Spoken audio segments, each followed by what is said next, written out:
Improve bone density, strength, balance, and overall longevity with OsteoStrong Hickory. Call 828-270-0918. Good evening and welcome into the WHKY News for Tuesday, July 22nd. I'm Ralph Mangum. The WHKY News is on over-the-air TV every weekday at 5:30 and 10 on channel 14.2. If you prefer, you can watch us online at WHKY.com or on our YouTube channel. In our top stories, an officer is charged in connection with a fatal shooting. WHKY's Rob Eastwood has the story. That officer is a lieutenant with the Newton Police Department. Following the incident last month, Newton Police turned the case over to state officials who presented their findings to the district attorney's office, resulting in the indictment of the officer. He was being held here at the Catawba County Detention Facility in Newton without bond. 28-year-old Carlos Alberto Uribe of Spencer Road Northeast, Conover, was arrested Monday by the North Carolina State Bureau of Investigation. He is charged on an indictment with second-degree murder. The SBI was requested by the Newton Police Department to investigate an officer-involved shooting that occurred June 26th. On that date, officers with the Newton Police Department initiated a traffic stop on a motorcycle for multiple violations. The driver failed to stop, resulting in a pursuit that concluded in Conover with a collision between the motorcycle and a patrol vehicle. During an altercation that followed the crash, an officer discharged their firearm, fatally wounding the driver. The deceased was identified as 21-year-old Camden Schuyler Childers of Stanley, North Carolina. Newton Police immediately requested the SBI conduct an independent investigation. Following that probe, the SBI disseminated its findings to the district attorney for review. As a result, a true bill of indictment was returned on Monday for Newton Police Lieutenant Carlos Uribe. In accordance with departmental policy, he remains on administrative leave without pay. The Newton Police Department's internal administrative investigation is continuing.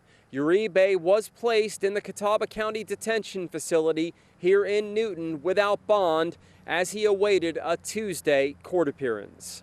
Reporting from the Catawba County Justice Center, I'm Rob Eastwood, WHKY News. Thank you, Rob. With the passage of Senate Bill 118, a new law is now in effect that reduces the concealed handgun permit application and renewal fees for individuals who were honorably discharged or discharged under honorable conditions from the armed forces of the United States. Applicants requesting the reduced fee based on prior military service must provide Form DD-214, which indicates honorable or general under honorable conditions discharge, or a veteran's identification card issued by the U.S. Department of Veterans Affairs. Other documentation will be accepted if it confirms an honorable or general under honorable conditions discharge and is deemed satisfactory by the sheriff. Upon submission of acceptable documentation, the fee for a concealed handgun permit application is $45 and the renewal fee is $40. The law took effect on July 1st and applies to all concealed carry permit applications and renewals submitted on or after that date. WHKY's Arianna Mack has news from the N.C.D.O.T.